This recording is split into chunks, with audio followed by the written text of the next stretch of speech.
and people can join us as we get started with our discussion of Port of Earth. This is written by Zach Kaplan, with art by Andrea Moody. Probably butchered their last name. You have colors by Vladimir Popov for issues 1 through 8. Jordan Boyd did the colors for issues 9 through 12. The letterer is Troy Peteri. The editor is Elena Salcedo. And the logo is by Jared K. Fletcher. So let's go ahead and start with our general thoughts on Port of Earth. I mentioned it to Cosm earlier whenever we were just chatting, but I really enjoyed Port of Earth. This is a very quick read, at least for me. Like, I want to say I finished this within like 2 hours. That's how quick of a read it was, and I was like still analyzing like everything on the page like as much as possible.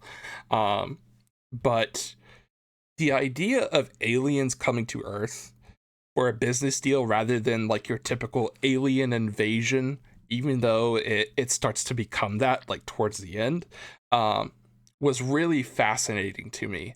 Like, how does the government like cooperate with this alien consortium, as they're called in the book? What is the aliens' goal with putting this port on Earth? And of course, we get flashes of that throughout the story as it continues to unfold. And of course, we follow two agents, Agent Rice and McIntyre, for a majority of the book. The second arc of it sort of switches characters, but they still have a role in it. I really enjoyed our two main characters, although I did find a switch up between their personalities a bit off. I'll get more into that once we start talking about them as characters, but overall, I really enjoyed the book. Enjoyed the artwork for the most part.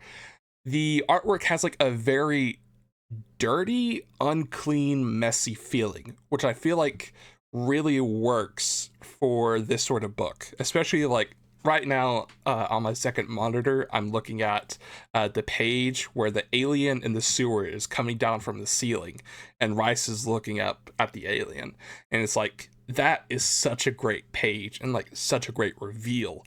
And the alien has such great designs. All the aliens look really good in this. Yeah, those are my quick thoughts about Port of Earth.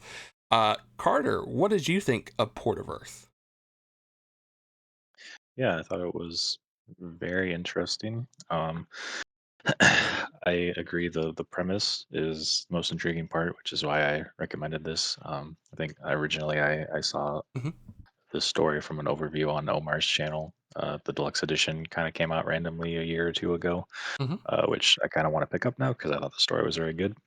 Um, but yeah, I think it even though it's sort of unfinished and on indefinite hiatus, hopefully it comes back one day. I think it is a really great table setting for uh, really any sort of story you want to tell. Hmm. That it's pretty ripe for like anthological purpose, and there's just a lot of like really interesting questions that it sort of puts in your head throughout the story, um, which then a great writer can take in any different direction. So I could see, even if Zach Kaplan never comes back to finish it, maybe he ships it around and lets people do like different arcs and things, kind of Hmm. like the big two would do, I guess. Or even like something like Exquisite Corpses is doing right now. I think there's a lot of potential for the series, and I quite enjoyed it both from the story part and from an art perspective. Like you said, I think the art was very fitting for the story. Hmm. But I also do think, in the same way, you could get a lot of different artists on the book. In particular, the reason I think that is, you look at the covers, even like there's a Nick Dragotta cover from 2017 of number one, years before most Hmm. of us probably knew Nick Dragotta's name now that he's big and famous from Absolute Batman. So I think it's a really great framework for which a lot of different creatives could work in. So Absolutely. Cosm, what did you think of Port of Earth? Cool. difficult in the sense that I did like it overall. It was a quick Hmm. read indeed. Um, a lot of things that hit either home nowadays, or at least give rooms for thought, or basically it gives a playbook of some form of how things are going Hmm. currently in the future in that kind of concept. I think the concept of aliens coming down from the universe to make a business deal is um, yeah, is funny in that sense, because again, for a comic to happen, you have to have a certain suspense of disbelief, and this is one of those things you have to take this form of disbelief, I would say. Hmm. I think generally speaking, when an alien race comes down, either through spaceship or otherwise, there is no reason that some kind of false doctrine isn't the thing that goes around.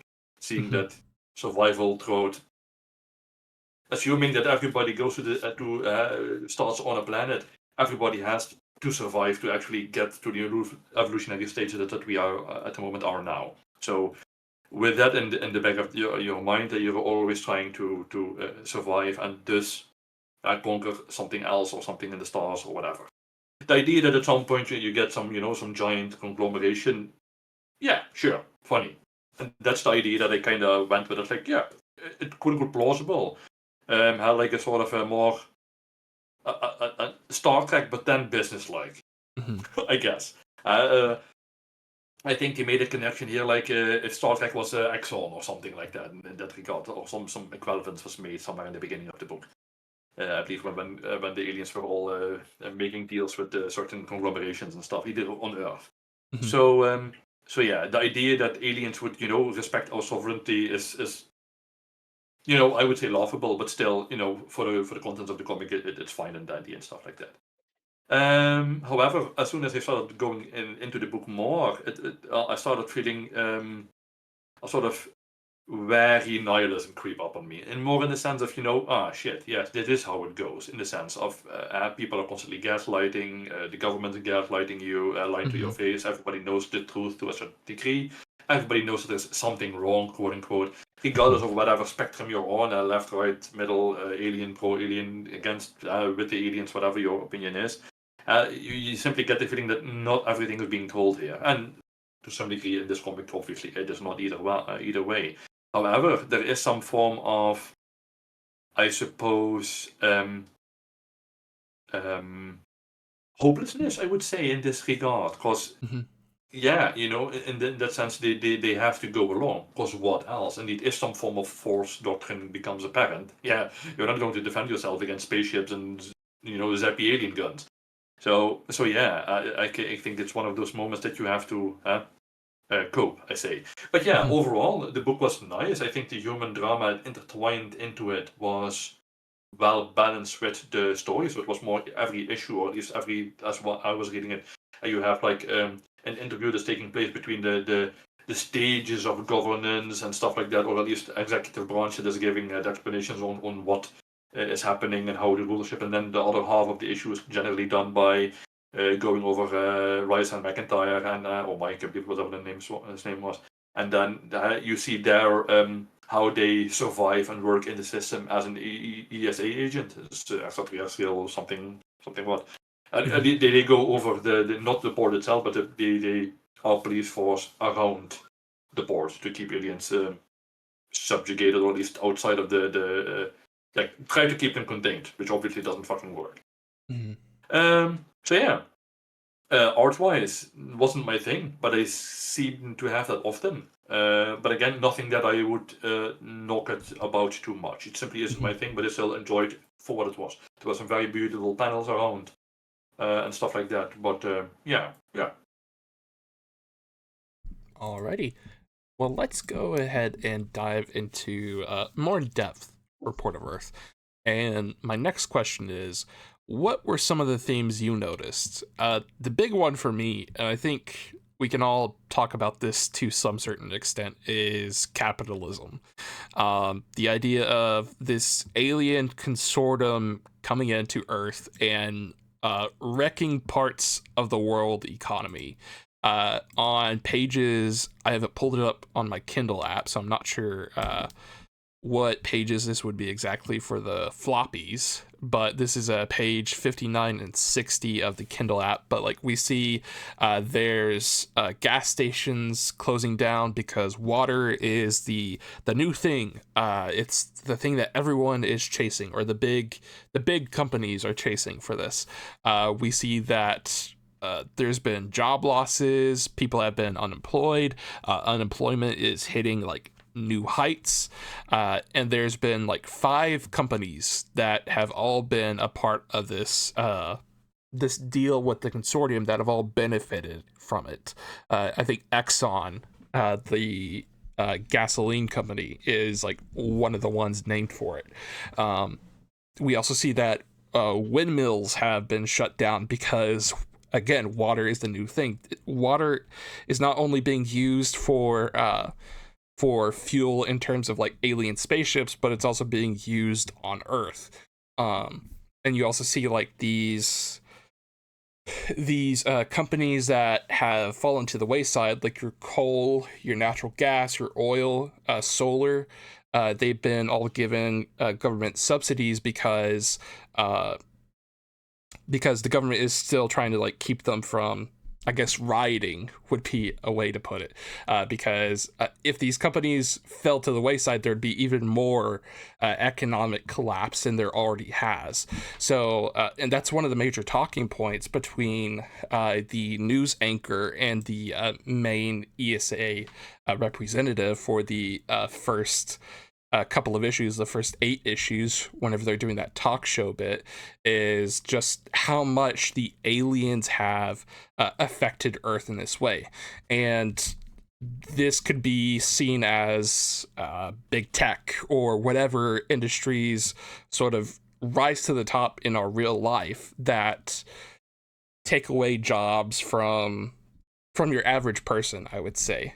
There's a page where there's a bunch of people holding up signs that they say "engineer in need of work," "send aliens home," "buy human tech," "alien tech took my job," and I think there could be some parallels made to, say, this AI bubble that we're in, if it is a bubble.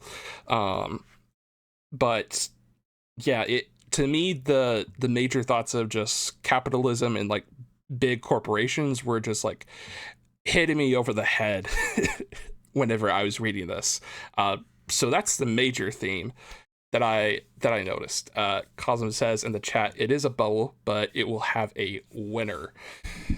Yeah, and I'm curious who will come out on top. I'm waiting for that bubble to burst at some point, please.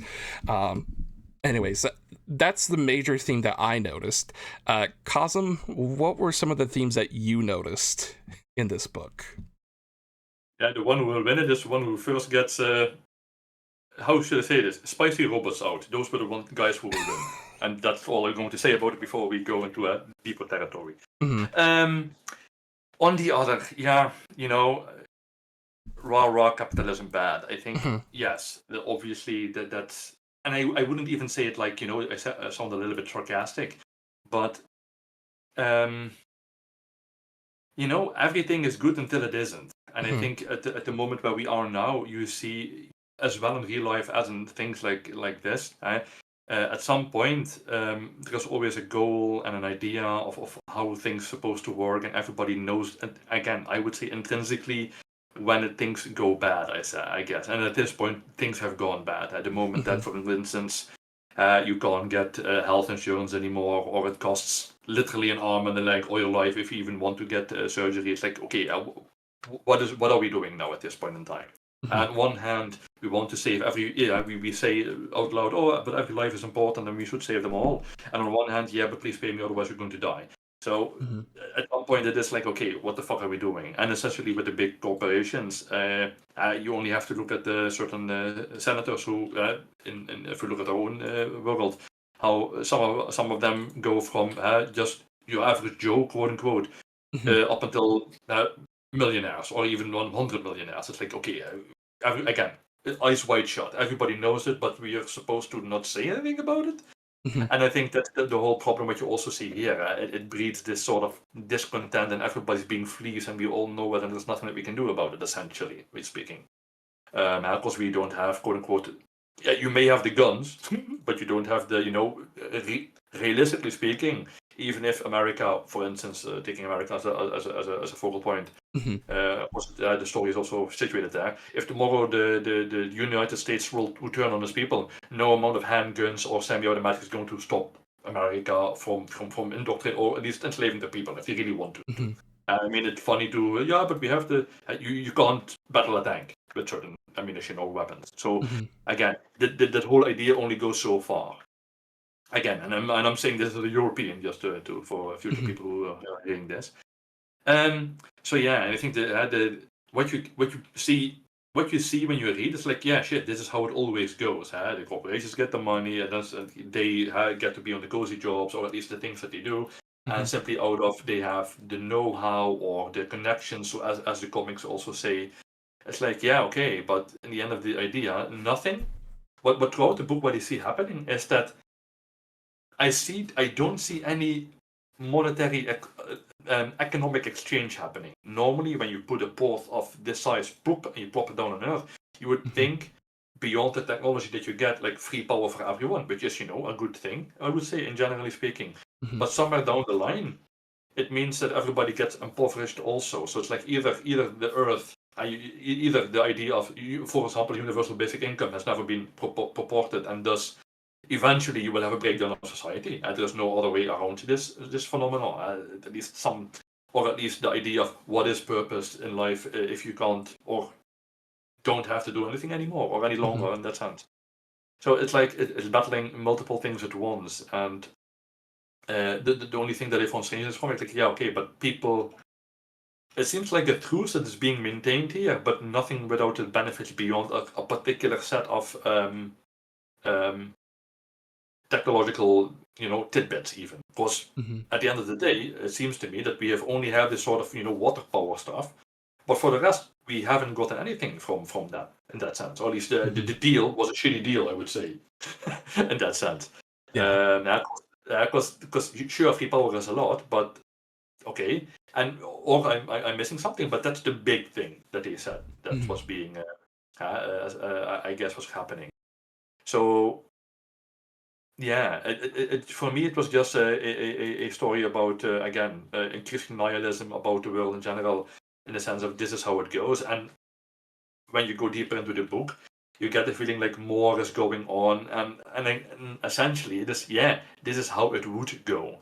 Because Mhm. even if you have to deal with these kinds of, universe spanning entities, essentially, Mhm. uh, why wouldn't they squash us? Just as a simple idea. It's like, okay, what's holding them back? Is there anything in particular? No. So it's by their benevolence, essentially, that we are being allowed to keep being in that Mhm. sense. And throughout the book, you see certain hints at things that previous worlds that have been taken over and blah blah blah. And I just don't see. And I think this is the dichotomy I have with this book is that Mhm. on one hand it wants to string you along for the ride, which is worse because it's a comic and you want to tell a story. But also on the other hand, it's like, yeah, but this is not working because why? And I think if the why, and okay, the why isn't mentioned throughout anywhere in the book, but you can feel that there is a why in the sense. You see it, yeah, you see it at the end a little bit, but I wouldn't even say that this is enough because I Mhm. don't see slavery, quote unquote, being an issue for, again, a spacefaring folk who obviously has way different opinions on any particular matters and ideas and God knows what else. So it's like, Mhm. okay, so is this done? Is this the ooh the thing? It's like, okay, yeah. There are multiple worlds probably that has this has been happened to. So Mhm. why would it matter in that sense? But again, I think it's just a very interesting treatise or like a documentary almost. Like, yeah, this is how it probably would go. Mhm. And that I found very interesting in that sense. And also very disheartening as well when I was reading it. Like, oh man. Yeah, and But yeah. what And we do see like some images of other worlds whenever the news anchor is speaking to the alien consortium representative. We see like other ports being built on other planets, and they say like they're impoverished planets or like planets that uh, will thrive because the port is put there. And they also mentioned that you can join the consortium if you're a C plus planet, and we know that Yeah. Earth is currently marked as like a D. So it's like, okay, how is Earth going to get to a C? Is it when the aliens have taken over Earth? I do have a question about like the consortium's intent, but we do know that the consortium Okay. is starting I to mean, play like 5D chess with the ESA. no. No, this is not even 5D chess. This is just, prolonged or retracted combat. In the end of the Yeah. day, if it was left to manifest as it is and nobody intervenes, consortium simply takes over at some point in time, either Mhm. through, instigated crises, as such was mentioned in the end of the book with, the viral issue that, has to be solved. Otherwise, we will interject and intersect and yada yada yada. And even before that, when the troops were stationed, quote unquote, Mhm. and when you see like three guys make 1,000 dead and 1 billion in damages, it's like, yeah, what do you think like 500 of those fuckers will do Yeah. against us with weapons that they can activate and deactivate at will?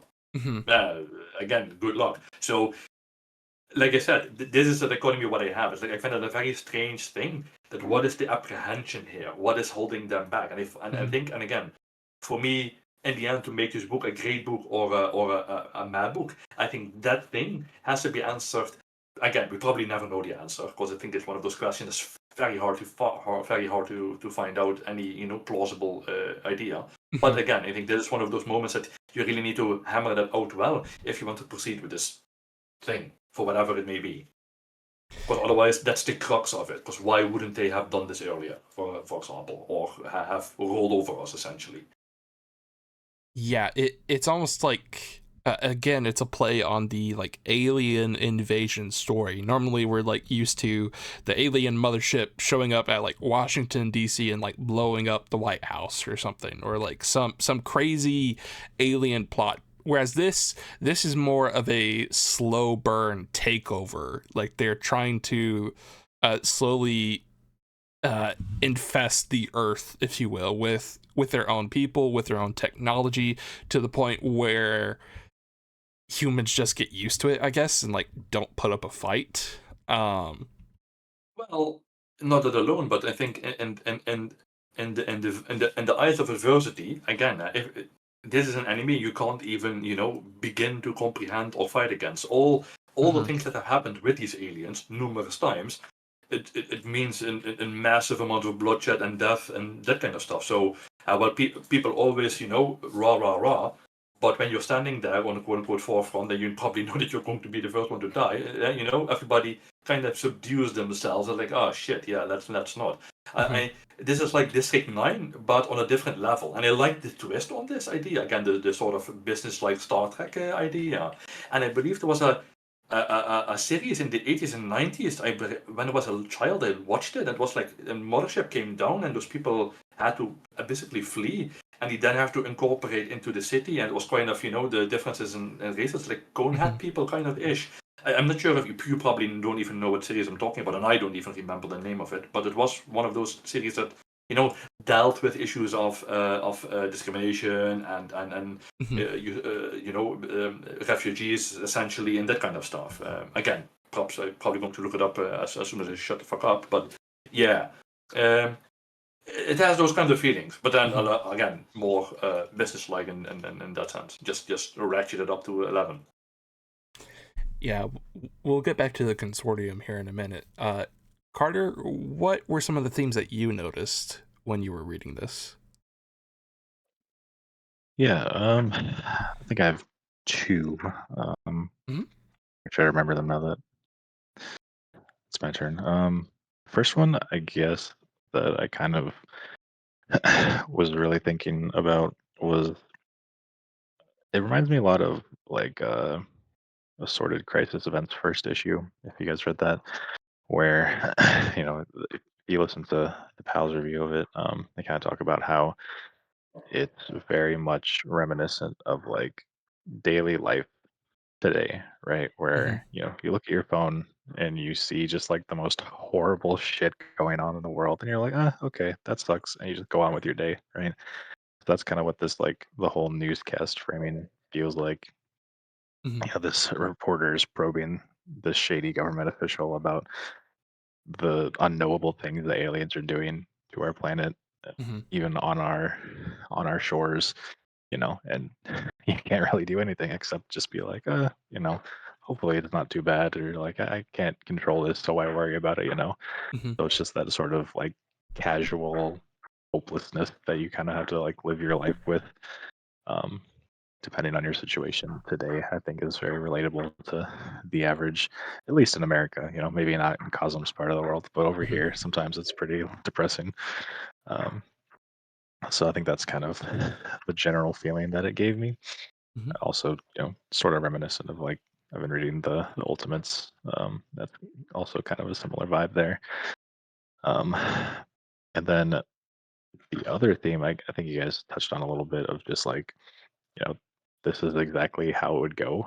Mm-hmm. Um, because with the adoption of, the water engine, which, we can surmise is only the first step of alien technology, right? Because they kind of Mm-hmm. lorded over them as in like, this is the first part, and you'll get more as your classification goes up, and you let us deploy more security and things like that. Mm-hmm. The rampant um, progress, quote unquote, without regard for its ramifications on society, right? And you can Mm-hmm.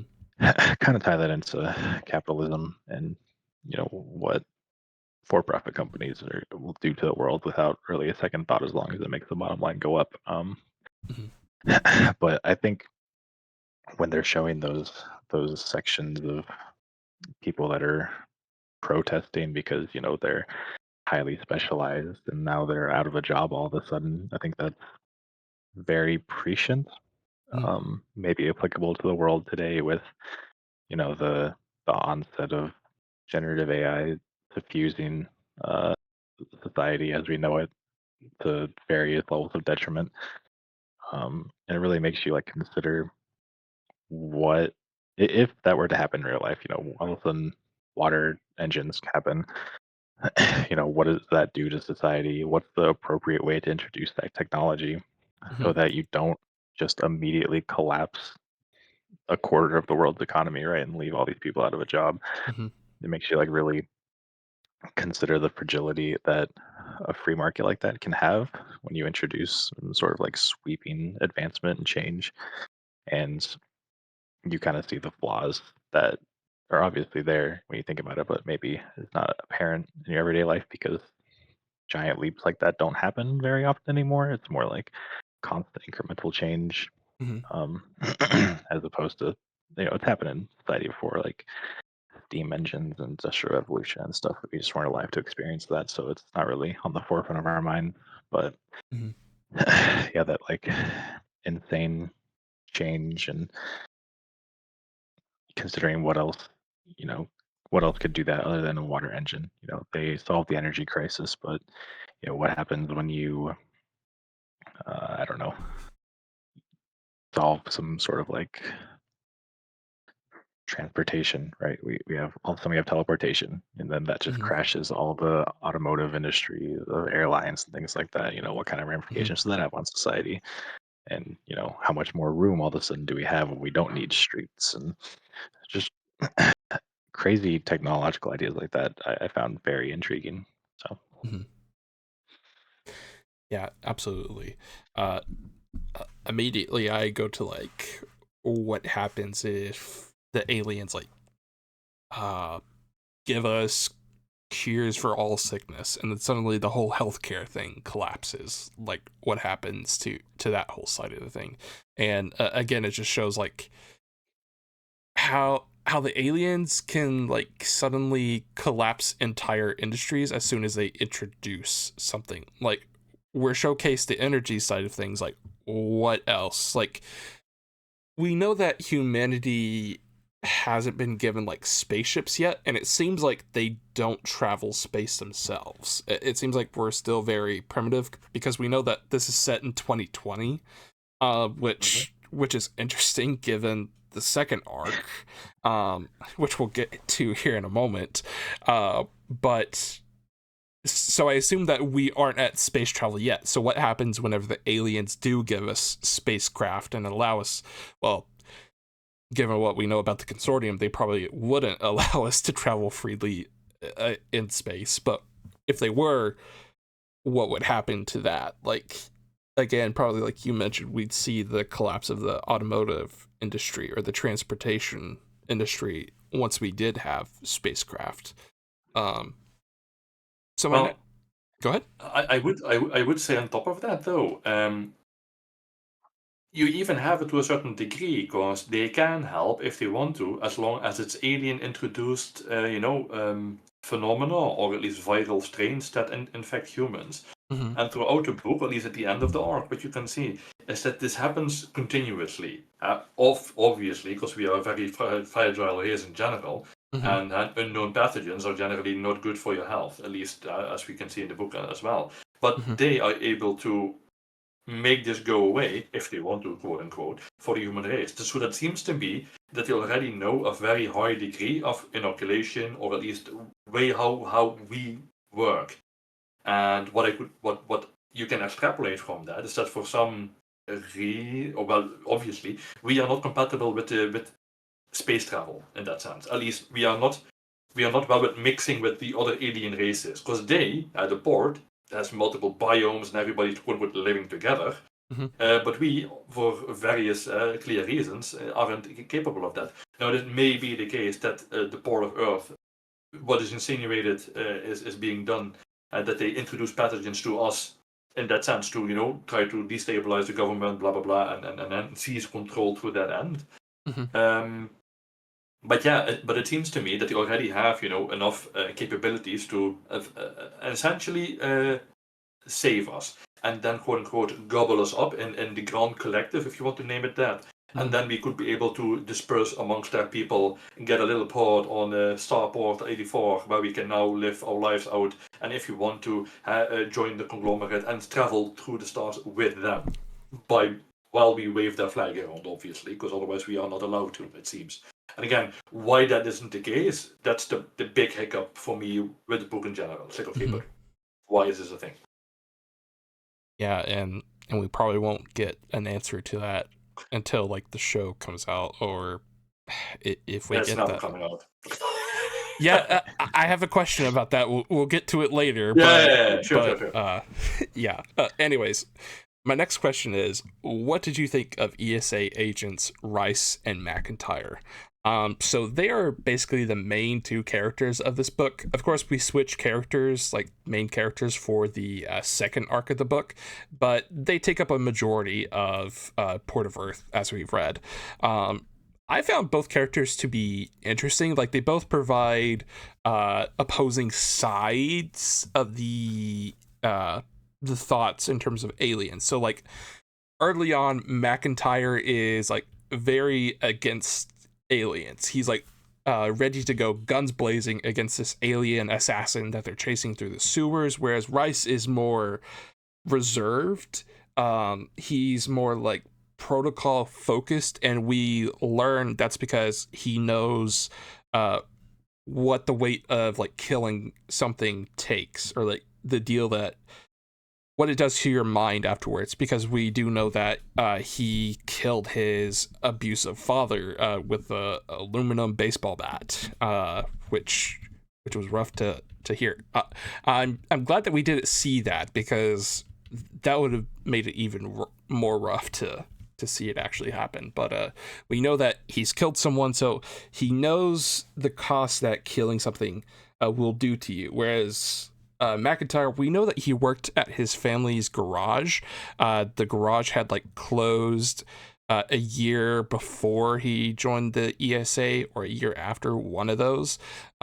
So they're both not really experienced in terms of like combat effectiveness, but they both bring like different opposing sides of views, which I found to be really interesting.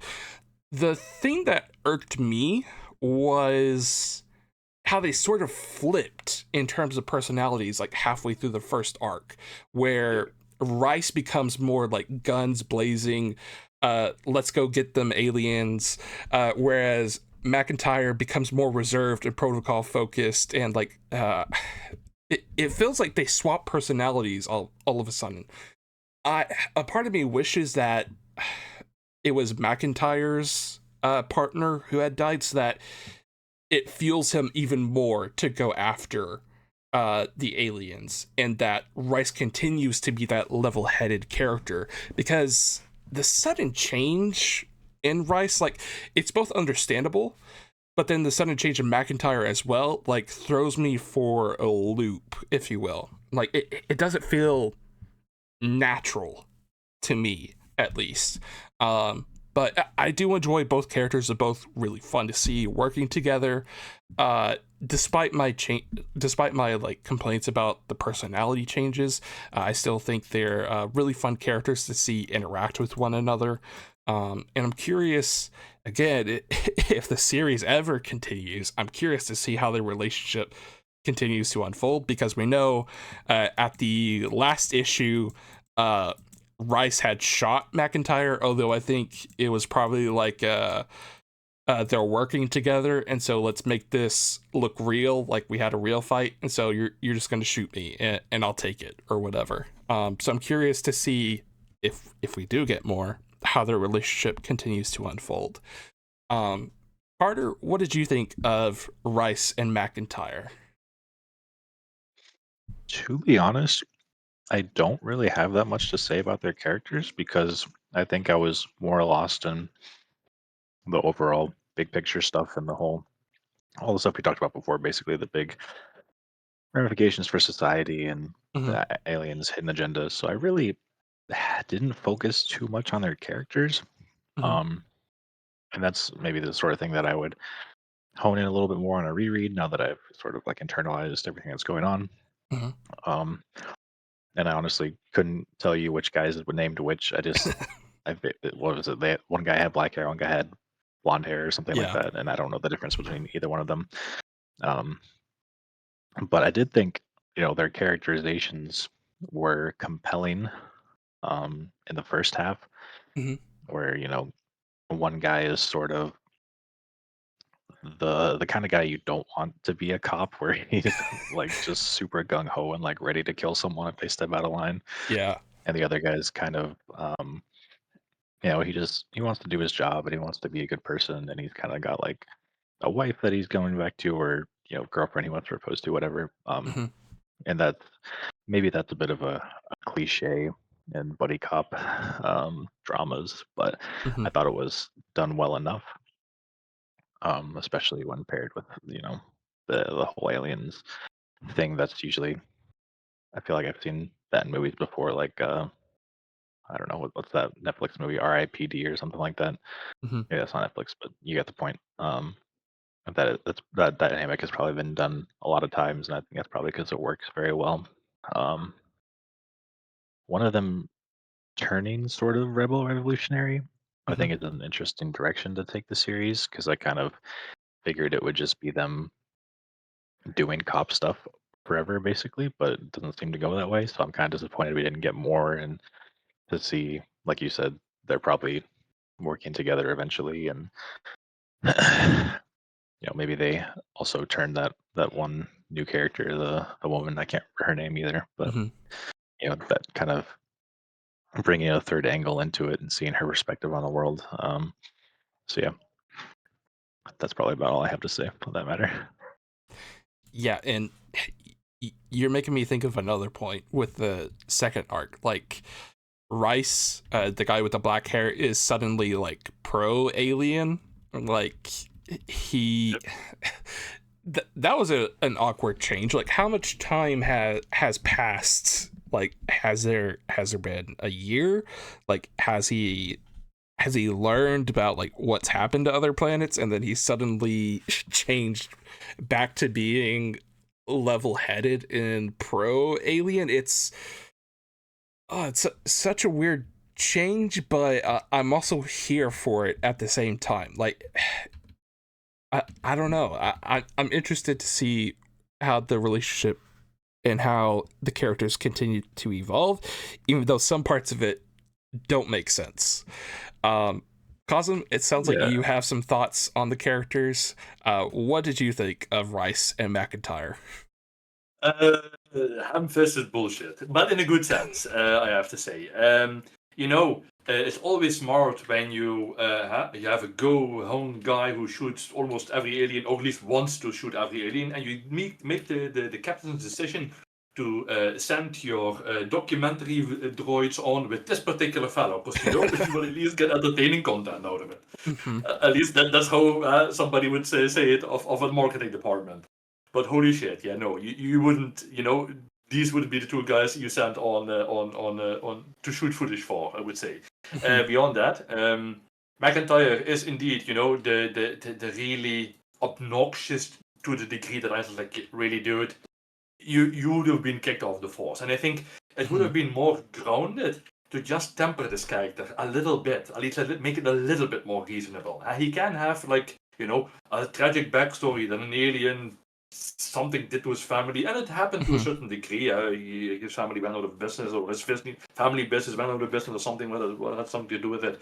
But again, the idea of somebody who's constantly that antagonistic through the ones who you're supposedly overseeing and protecting is just a fucking bad idea.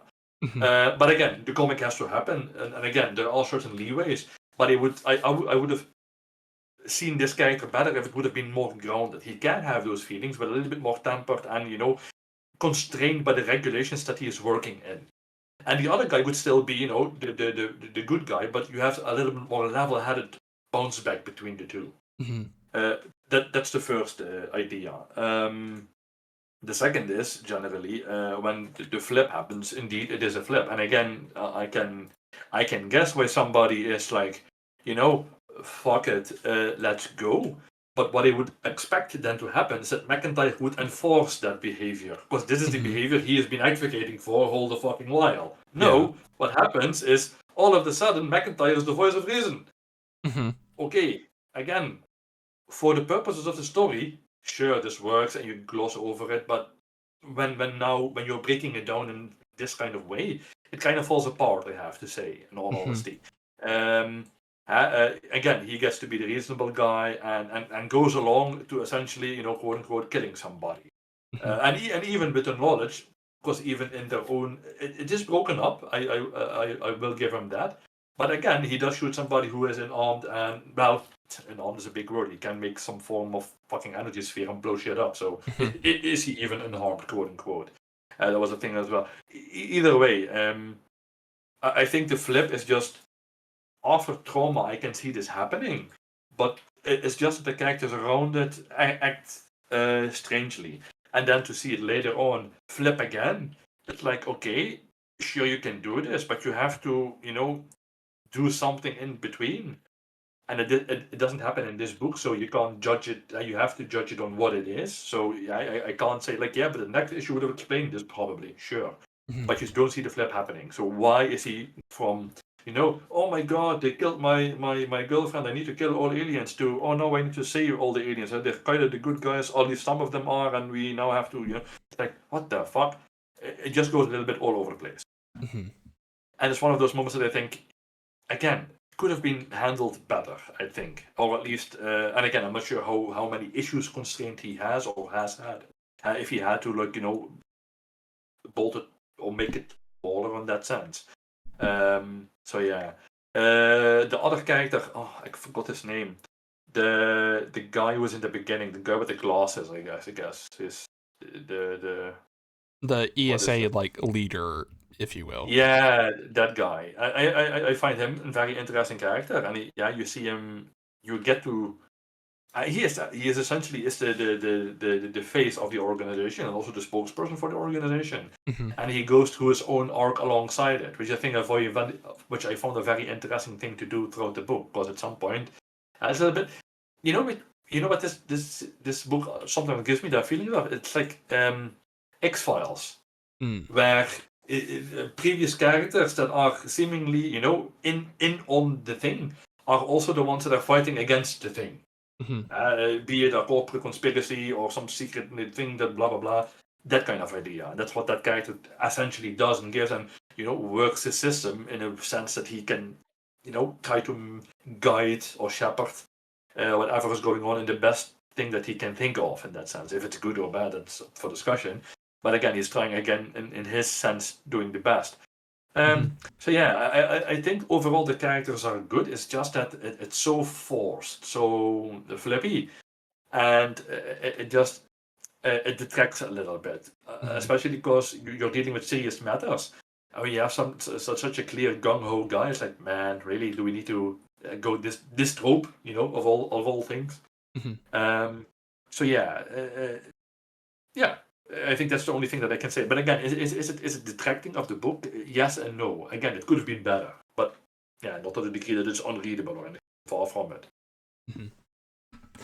Yeah. Yeah, and I think, sorry, I was gonna say, I feel like at that point they could probably abandon the news interview format and then replace it with flashbacks to try to like fill in those gaps. Because as effective as I think the news interview format is, I do think after 2 arcs it was maybe getting a little tired when a lot of times the questions are sort of just repeating the same thing in different phrasing, which is maybe accurate to how some interviews are going on news media whenever people are trying to dodge questions, so you keep rewording the same thing over and over again. But I do think that does leave a lot of space in the issues for them to go back and fill in the gaps with flashbacks or it to continue. Or at least shorten them a little bit. Because I think it's nice to let's see that the influence of the aliens is increasing. Ergo, now the human spokesperson is all of a sudden some well-mouthed alien. I think that's good to do. But you don't have to make 5 pages about him again, asking the same questions. You can do that in a 3 pages less, and those 3 pages you can spend on something quote unquote more useful. Yeah. Yeah, especially I feel like there were certain characters that could have been fleshed out just a bit more. Like whenever Rice's fiance dies at the energy water plant, I didn't really feel anything for her. Like I wasn't attached to that character. I was like, oh, I guess she's dead now. Like I didn't feel that shock factor. So I feel like if sub characters were fleshed out a bit more, that would have been great. Hey Tracy, we're currently talking about Port of Earth for the Modern Book Club. Have you had a chance to read it, or are you just listening in? They're typing in the chat. Hi. Yeah. Hi, I'm just listening in, checking if this is an indie worth checking out, Okie dokie. Well, I'm glad that you can at least listen in. So my next question that we can dive into is, and we've sort of talked about this whenever we were talking about the themes of the book, but was humanity's decision to open the port of Earth truly a choice, or was it an inevitability? I feel like it was inevitable either way. If humanity had said no, then I think the aliens would have gone in force to take the Earth's resources. So Earth agreeing to the consortium's deal has bought humanity a bit more time, I guess. And we're starting to see like the games that both sides are playing, because we thought maybe Tom Rutgers, the ESA director, the guy who's in the interview, maybe he's like on the side of the aliens, but no, he's doing his own stuff to stand up against the aliens. Like he sent the spy ESA agent into the port to go and get the alien who released the virus to, I guess, have some proof against the consortium that the consortium acted in a way that breaks their end of the deal. But we also see that the consortium has their own ways of getting around that. They uh, the alien ends up dying. I think they used the telepathy to control the ESA spy's gun or control their body to fire the gun and kill them. And then, of course, the consortium agents show up and try to arrest her. She jumps off into the water and gets away. So the consortium has their own side of things that they're trying to play, but humanity also has different agencies, whether it be Rice's resistance group or the ESA in their own way, are trying to stand up against the consortium. So it was inevitable, but instead of being a outright invasion, it is a slow burn invasion. Cosm, was humanity's decision to open the port a choice, or was it an inevitability? I have to push back on what you're saying. Yes, I agree to a certain degree, but the problem is this is the whole crux of the story, essentially. Mm-hmm. Because what would have happened if they have come down from the heavens, essentially, and then say, yes, we bring you stuff, and it's like, yeah, no, fuck you guys, go back home. Okay, would they have left? And again, there is no answer given in this whole entire story about this. We are, quote unquote, the greedy ones, perhaps in this sense, and we wanted to extract something out of it. There may have been threats that have been offered to or a deal has been struck, essentially. Mm-hmm. But again, the whole crux of the idea is okay, did we have a choice, or at least did somebody have a choice at some point in time? How the aliens are progressing, you would say yes, because otherwise, why bother with this whole shenanigans at that point? The book wouldn't even be a thing. It was a two-parter. They came down. They said, we have a deal for you. We say, fuck you. No, we want to take you over. Bye. End of story. And so, again, it's this crux point of the whole story that's going to make it either stick or fail in that sense. So, again, I'm not really sure if I want to be plausible. I would... And again, I'm just extrapolating and guessing here. I would say that probably the ones who were in control of quote-unquote negotiations made the deal, made it for their own, either out of fear, out of greed, out of inevitability, like certain characters throughout history have said.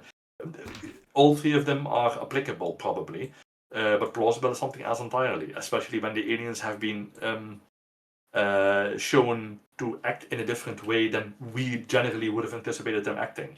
And again, I don't see, from the alien standpoint, seeing them function in such a higher state of being, what you generally would almost have to guess, because somebody who is able to reach through time almost to get here in time, quote unquote, literally, has to have some form of ground intelligence, or at least sophistication, or scientific progression, that whatever we are is insignificant, as most people would say. So again, giving the book its due and the writer its leeway in that sense to make that work.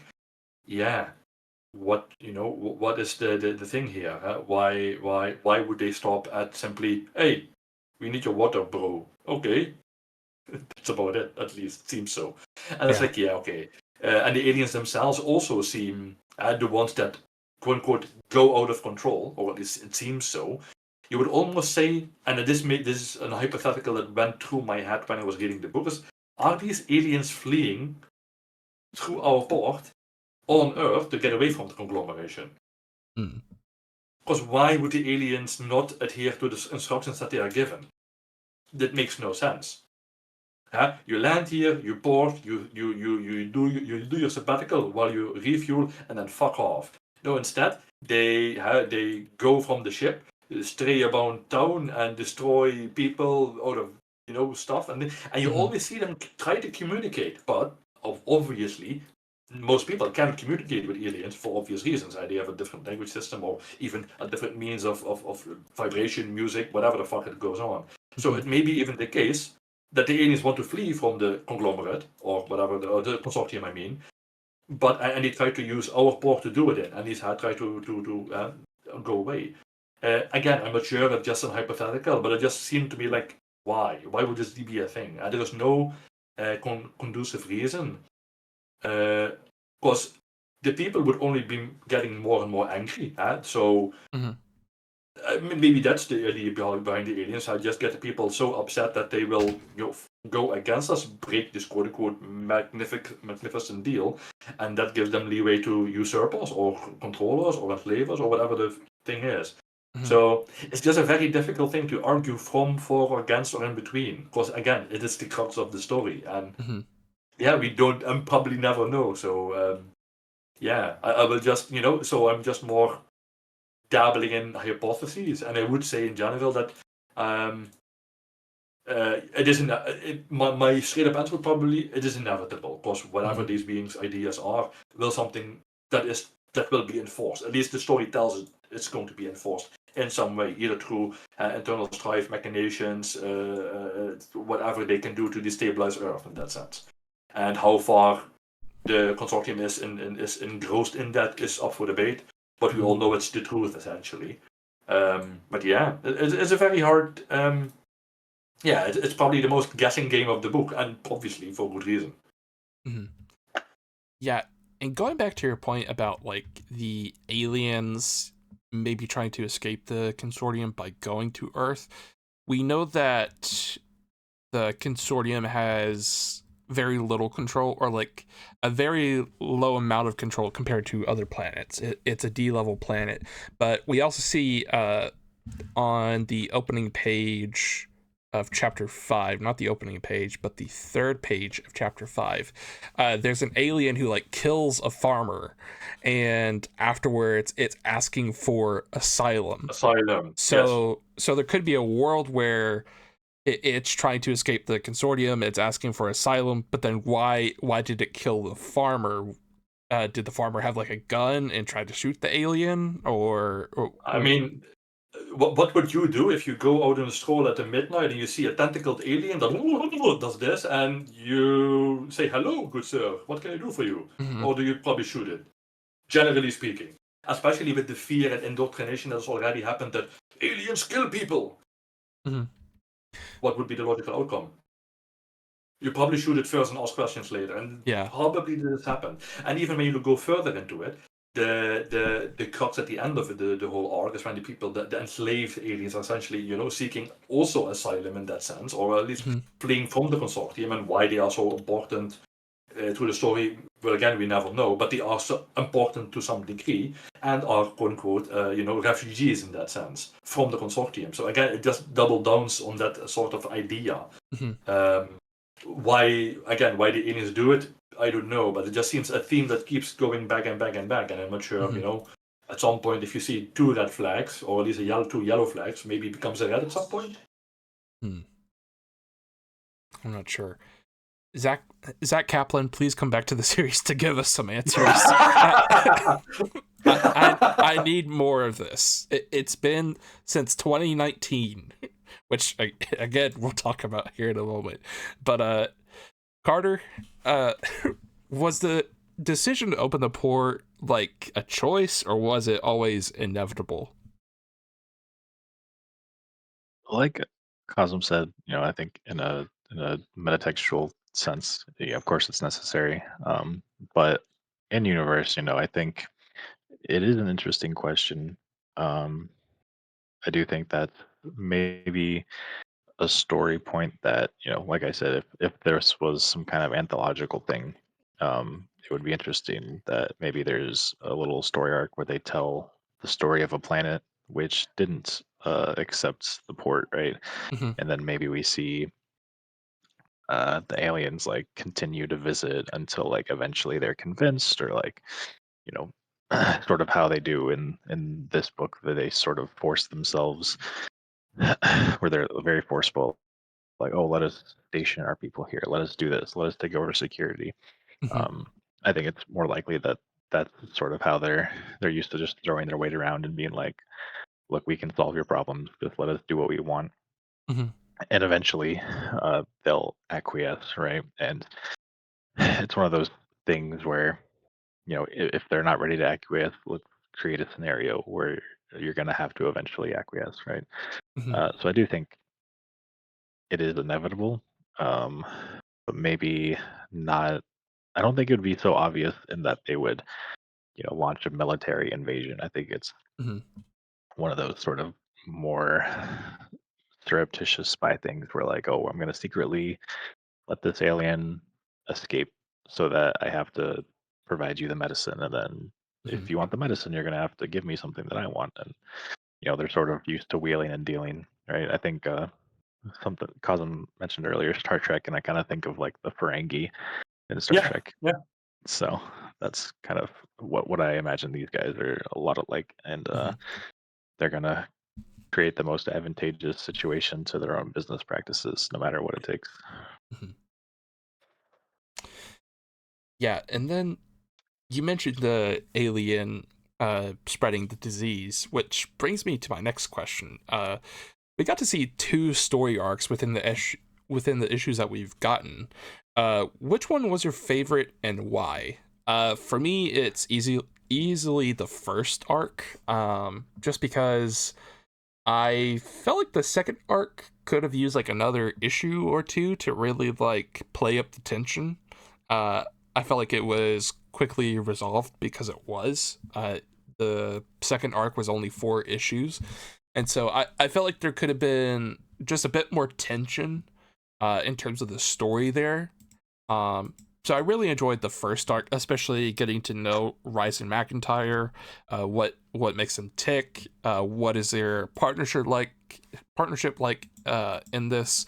Of course, all the details that we get about the aliens coming to Earth. I just really enjoyed the first arc. Again, I wish the second arc was more fleshed out, but uh, again, as we'll get into, we know why that second arc ended so abruptly. Um, Carter, which arc was your favorite out of the two that we did get? I think for a lot of the same reasons that you said, probably the first one. It just felt, it was a complete story. And we didn't get left on a cliffhanger, particularly like the last arc. There was a lot of breathing room, and I think in terms of the news interview framing device, Mhm. it felt fresh and not super played out. Like not that it was like super played out in the second arc, but it was wearing its welcome thin. Mhm. And I think they would have had to abandon it in the third arc, like I said. So I think overall probably the first one, even though the second arc does a lot of place setting for them to sort of expand into more heady storylines and go further. The first arc just felt really fresh because it's sort of a lot of exposition and world building and that sort of thing. Absolutely, absolutely. Cosm, which arc did you like the most out of the two we got? Well, I think in general, especially with these quote unquote shorter runs, or at least in that sense, I think Mhm. the first arc is always the thing that got you hooked in the first place. If you even started reading this thing, Mhm. there had something to grab you onto you, and that's obviously in the first arc always. So, and seemingly where and the story also does its thing in the first couple of issues, like, oh yeah, this is fucking interesting, and then you go down the road where things either need to be explained, it shifts in tempo, it shifts up in tempo, it does a little bit of both, Mhm. and essentially you will get there. Yeah, I would say simply for the idea and everything, it's the first arc that's probably the best. It's complete in a sense, Mhm. but again, at some point, it's just uh, I think that probably leads more into the question of what is next, if anything is next, and I think that's probably again where it's probably going to sit in that sense, because where is this going to? And yes, you have Mhm. some form of ending to it. But you're left with so many questions and things like that. It's like, yeah, it's hard to. That obviously makes arc 2 and 3 fall to the wayside, I guess. Mhm. At least for me, because I can't judge a story in its entirety if you. Not that every minute question has to be answered, Mhm. but yeah, this is. Yeah, it's finished, quote unquote. Let's talk about. But yeah, first arc is the best and does its thing and hooks you. Mhm. We've talked about the story side of things. Let's get into the artwork for a bit. So, what did you think of the artwork? Is there a specific panel that you would like to call out? For me, I found, again, the artwork to work for me. It has a very dirty, unclean, uh, feeling to it, which I think works for the grittiness of especially the first arc.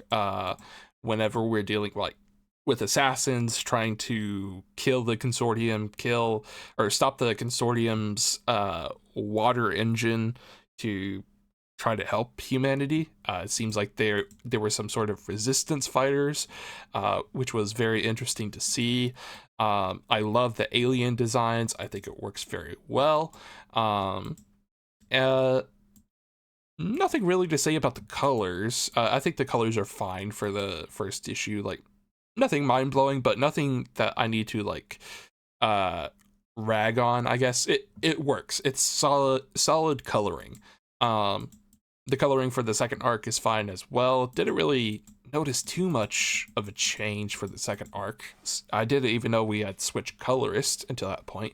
I do love the vibrancy of the port once we go into like the different rooms. That was some really nice coloring showing off the different like alien worlds, if you will. That was very cool to see.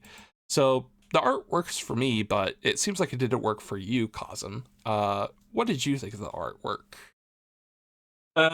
This is the same thing that I had with a little bit like Black Hammer. You know, Mhm. it's serviceable. Period. Again, all is subjective, and opinions obviously may differ. Mhm. It was more than good enough to show emotions, to show the story, to see the aliens and stuff, but nothing really screams to me like, holy shit, this this was particularly awesome or particularly done. It just Mhm. sufficed, and yeah. Again, mediocre is a bad word for it. It's great art, I suppose, but again, it's just nothing that I'm particularly vibing with. Um, like for example, if I take this one, she'll post it into the chatty thingy.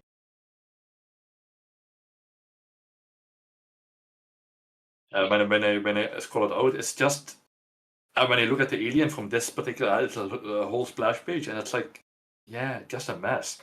Mhm. You have numerous details that are, again, the alien looks weird at this angle, especially the aliens further in. And yes, the aliens look weird from their own perspective. It's just like, I like my art more detailed and crisp or whatever. It's Mhm. just, again, it's serviceable. And at no point in time did it like, oh my god, this is unreadable. Oh, please get me out. Not at all. But it was just like, again, I read this mostly for the story, and the art, quote unquote, complemented it in a positive way. Mhm. But I wouldn't place it on my top 100 for any particular moment in time or ever. Mhm. So yeah, again, nothing good, nothing great. Certain panels obviously are good or more intense, but nothing to me that really is like, oh, this is a comic I bought for the art. No. Yeah, in some ways, Andrea Moody's artwork reminds me of Alex Mayleave, specifically from Batman: The Dark Knight from the New 52. Look at me mentioning the New 52 again.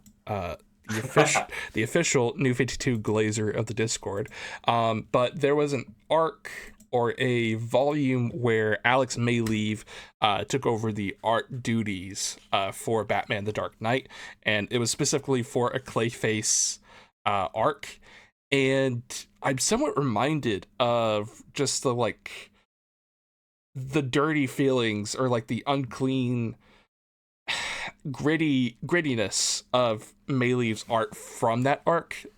I'm reminded of that in some pages of Port of Earth. That's just something that I noticed and wanted to call out. Carter, what did you think of the artwork? I agree in that it's nothing revolutionary. Mm-hmm. Um, I do think it is very appropriate to the story. Um, what stood out to me, I think, mostly was the alien design, and to a lesser extent, the sort of biomes inside the port. I Mm-hmm. thought they were all very unique. Um, I thought that the colors were kind of interesting. I didn't notice that the colors changed like you mentioned, Mm-hmm. but I did notice, the colors are extremely muted at first, right? And maybe that kind of lends itself to setting the tone. Like, here's this world, and things are kind of depressing right now, and most people aren't having a good time. And I think that is very much assisted by the colors. But then later, when we get into the port and the colors are a lot more saturated, and it kind of helps define the environment and make them feel more alien when they've got these like weird ass yellows and bioluminescences and things like that. Mhm. Um, so yeah, I do think that this is, maybe I'm completely wrong here, but it does feel like this is the kind of art that 15 years from when this was published, which I don't know, like 2012 or something like this. So, Mhm. 15 to 20 years later, you're gonna look at this guy or girl's art. I don't remember their artist's name. You're gonna look at their art, and it's gonna be way better than this. And you're gonna be able to compare and see over time, like, oh, it was pretty decent back then, but like now it's amazing. And I would definitely be interested in checking out more of their art Mhm. today and seeing like how it compares and how they've further refined their craft. But I do think that they're very talented in their character design, um, creature design skills, and uh, I do quite like the architecture that they give to the port and all that. It does feel just familiar enough, but just Mhm. alien enough to where it could reasonably be a port of business that sort of combines a little bit of alien sensibility and a little bit of human sensibility. Yeah, I decided to look up Andrea Moody's I was work just doing the same thing. to like see what their latest thing was. Their latest thing seems to be a title called Astro Quantum, which it looks like they're both the writer and artist for it. It looks to be put out by Mad Cave Studios. I'll go ahead and throw a picture of it in the chat, but I don't know if their art has changed all too much. At least from that picture that I just dropped in the chat. Like it seems very I reminiscent think, of. yeah, I think this is a style, and don't again, don't get me wrong on this. Mhm. It's something you cannot really improve because it's messy to begin with. How Mhm. do you make something more quote unquote qualitatively more messier or better in that sense? Mhm. I think this is just a style, and either the style you like or you don't like. And I don't think that within this particular style that there is much you can do to improve it, if at all. And you can bend certain things to be more detailed or bend certain things to be more outstanding and stuff like that. Mhm. But beyond that, it just doesn't lend itself to that. Um, and especially when I'm looking at the large page spreads, I mean, uh, things close up, it does very well. But as soon as you zoom out, things go, yeah, a little bit wonky, I would say. And yeah, it's just, I'm sure. I don't think you can, quote unquote, improve this in in a more classical approach, I would say. Mhm. And again, I'm not saying that that is better. It's simply I think that's just how it is. It also seems like Andrea has a thing for space series because I was looking at the description of Astro Quantum. It comes out next month actually, so it's a 2026 series, but it's another space series. So it seems like space aliens is like sort of their bag, if you will. Um, but one more thing that I did want to call out, not necessarily an interior artwork piece, but a cover piece. I did throw it in the chat earlier, but I'll throw it in here again. I really love the cover for issue 10. I love the how the port is shown within the gas mask, and there's like that lightning strike in the background, but you still have the silhouette of the person in front. I don't know, it just works for me for some Yeah, reason. I can't really quantify why. um it, it just works. But that's my yeah. favorite cover, my favorite bit of artwork, I would say. I would um probably have to scroll the whole book through to see what it. But for example, I had the chapter 8, and you see like, again another spread from a distance where mhm, basically all details, yeah, get lost or somewhere.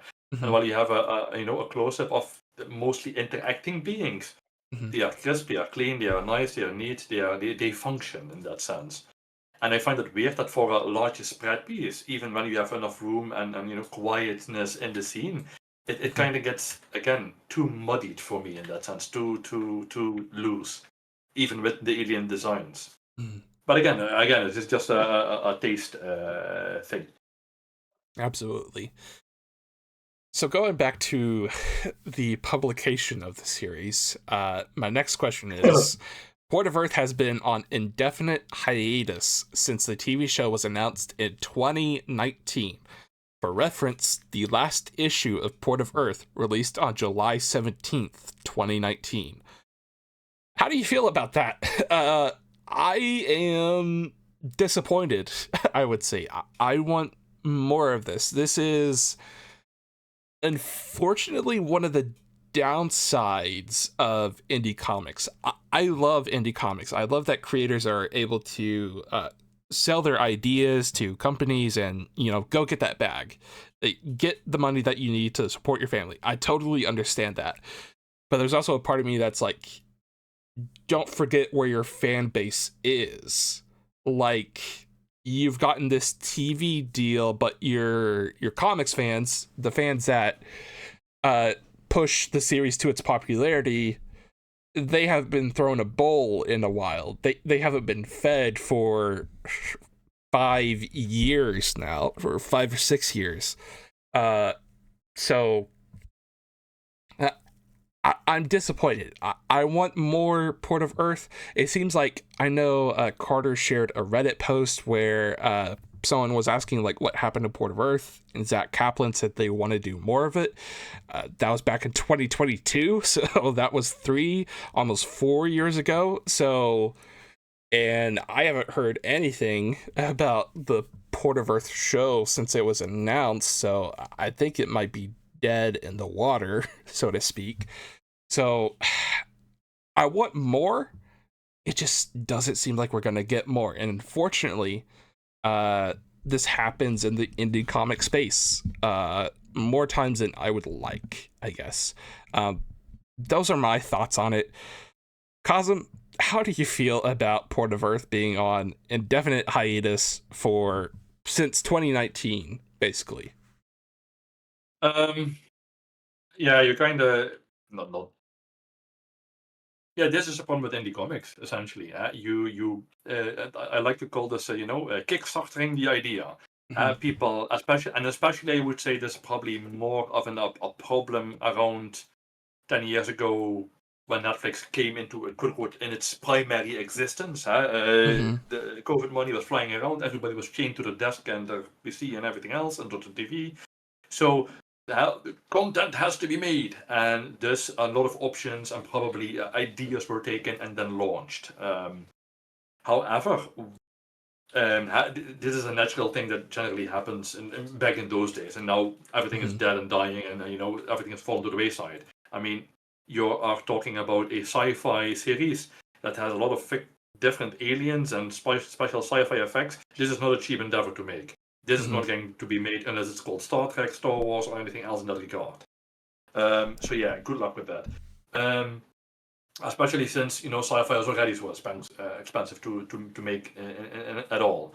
Yeah, I'm also of the opinion of, obviously for self-indulgent reasons, that I also find that I can imagine writing your whole life and essentially striking gold. I'm not sure what an option costs or what an idea of that magnitude costs. But what I've heard floating around, sometimes people talk about 20 to 50k for the option alone.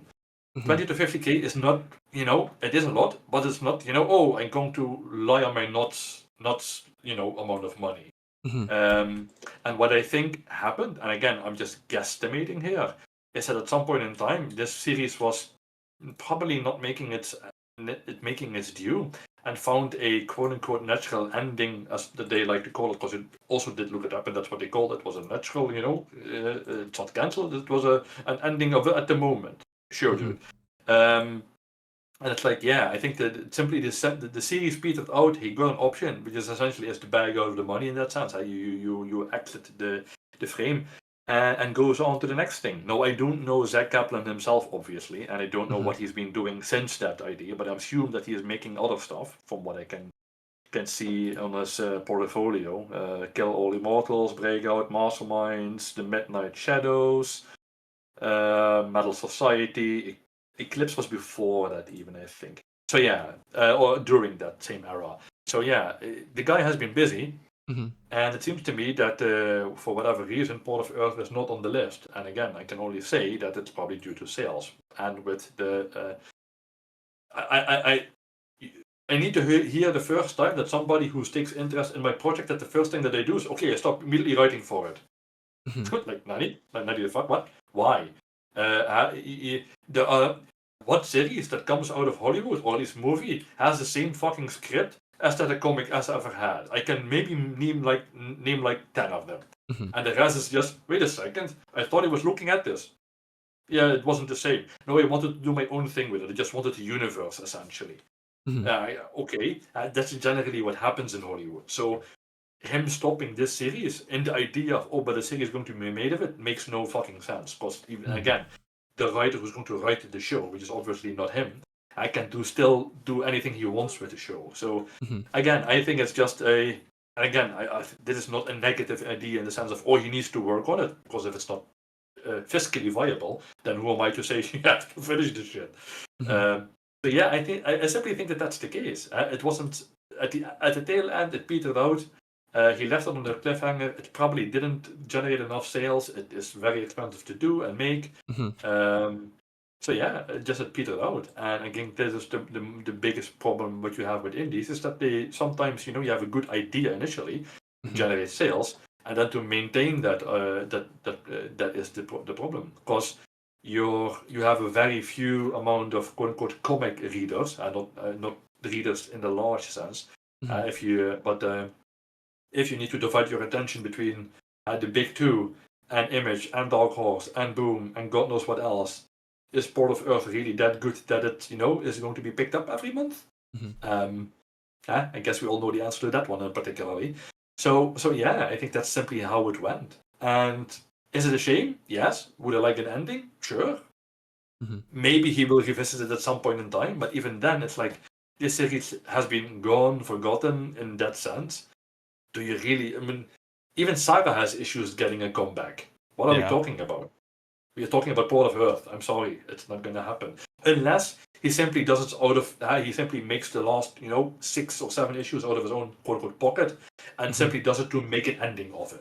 Sure, that can happen. I can see. I can see myself doing that if he had a life's work and like, yeah, I'm just going to drop quote unquote, if I have enough money in that sense, I drop 20k on it and I release it, and that's it. And then after that, nobody, I want to hear from nobody anymore about this shitty project or whatever it was. If you're that fed up with it, and I think that's generally what happened. I would say without knowing anything about it, but that's the logical explanation that I can come up with. And also fuck indies for doing this, but also like.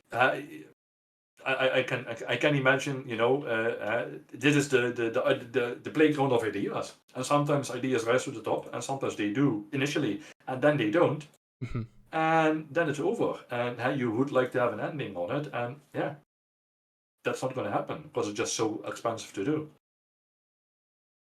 Yeah, I'm so glad that I read this, but a part of me still wants to have more. I'm being greedy, I guess. Like, I understand that making comics is expensive, like just from making my own and funding them myself. So I totally get like making comics is a expensive business, but from a fan perspective, I want more. But it seems like we aren't going to get more. I guess that's just me being a bit greedy. Carter, how do you feel about Port of Earth being on indefinite hiatus? Yeah, this is something that I think I've heard the pals talk about quite a bit because, I think indie comics are probably some of the most compelling that at least that I've read in my, year, slightly more than a year now of being a Wednesday warrior. So I do think that just kind of comes part and parcel of reading indies is that, sometimes you can get 6 to 12 issues out of something, and then Mhm. maybe it's not selling that well, and it's not worth uh, the payment to the artist, colorist, editors, and all that Mhm. that you would need to keep going. And maybe that's that's sort of the almost metatextual irony here, that a lot of the series is about the dangers of ultra capitalism, intergalactic capitalism coming to destroy Earth. Well, that sort of similar hyper capitalism kind of destroys your indie creation when you make a series and then option it off to studios and then you abandon it. And I'm not saying that was there's no malicious intent there. Mhm. I'm sure most indie writers would love to take a giant check from a studio, but they'd also love to be able to just write one or several of their own series indefinitely and have it pay all their bills. So Mhm. I do think it's just sort of the unfortunate reality of indie comics, is that even if he wants to come back and tell the story, you know, he's no Scott Snyder. He's not a Al Ewing. He's not one of these Mhm. big names that can just say, "Hey, I'd like to continue this story," and an Image or a Dark Horse is gonna say like, "Yeah, sure. Whenever you have time between your other books." Mhm. I'm sure he has to pay for it all out of his own pocket, and he has to try to pitch it to someone, and make them really believe in him. And I don't know that this series hit well enough to do that. Mhm. I would have more faith in that happening were he to get a big book at Marvel or DC, right? Mhm. But looking at his League of Comic Geeks, it seems he does a lot of like Dark Horse work and some other smaller imprints and companies. So I don't really think that's going to happen anytime soon. Mhm. And so I similarly wish that it would continue, but I don't think realistically that it will. So Mhm. Yeah, and it's also to take into account, a person's life. I mean, we sit here talking about that. We don't even know if this is his passion project, to so to Mhm. speak, his magnum opus for his own perspective. And it's without taking into regard that, does he have a family? Did he get a wife? Did he get kids? Did he, yada yada yada yada yada. All those things. Did he get medical expenses? Who knows? Mhm. Those are all things that a financial sensible adult has to take into account if you want to breathe, live, and eat. Mhm. So yeah, I mean, in some regards, this is just how the cookie crumbles and how life is. He maybe wants to finish it, but if you're not scraping by but living, comfortably, quote unquote, Mhm. and then to say like, yeah, set aside 20K or at least more to make or finish this project a year or at least multiple years. It's like, yeah, it's probably a big ask. Seeing how most writers, let alone artists, die on the vine without any money to that they have to e-bag or at least fund their medical stuff through stuff, and that we're talking about the biggest writers, and they also can have been quote unquote irresponsible with money. That's also a thing. Mhm. And again, people are people, and things happen, and that's not to say I think it's bad or their fault in that sense, but that's simply life. And sometimes, yeah, we don't get a comic finish because of it. Sadly enough. Mhm. Well, taking us back to a more positive side of things, if Zach Kaplan suddenly got like the money to continue Port of Earth, like some millionaire was just like, here you go, continue the book. If the series were to continue, where would you like to see it go next? This isn't like a big idea, more so just like a fun spin on the whole news side of things.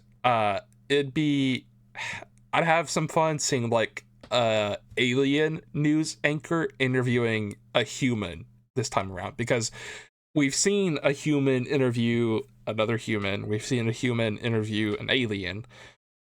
what what happens whenever an alien like interviews a human, and what sort of implications does it have? Like, that would presumably mean that humans are now a part of the consortium, or they've at least developed spacecraft enough to go to other planets and do said interview.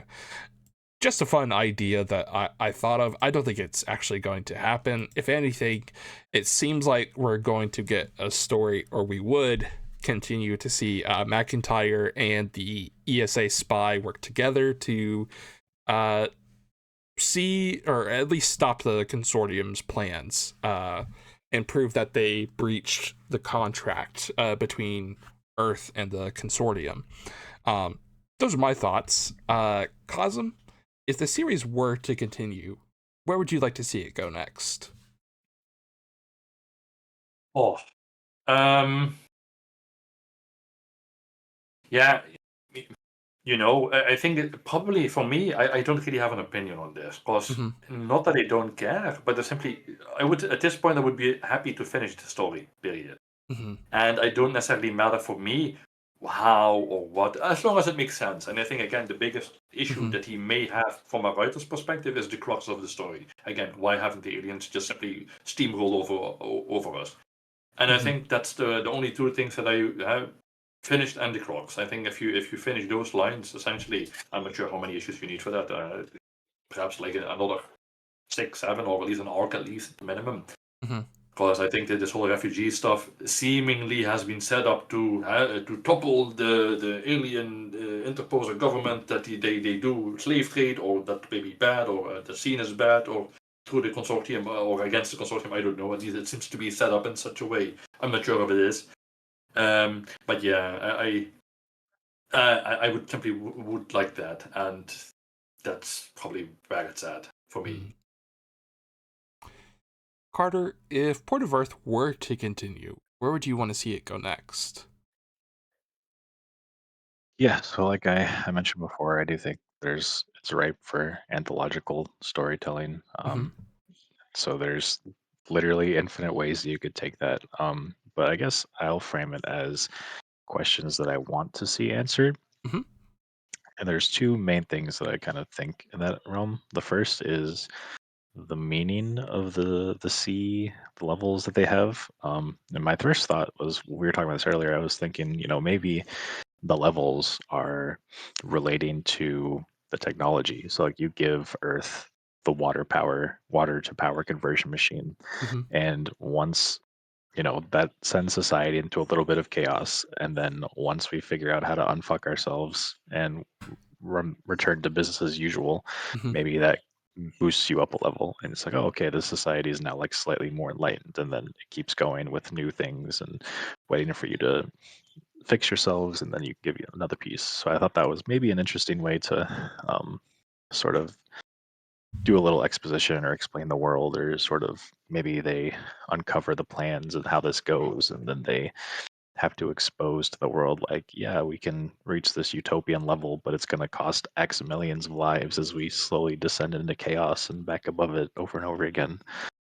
Then my other thought is, the consortium, I think they mentioned this in the book. They're like, the consortium, they're not even a government, right? They're just big intergalactic company.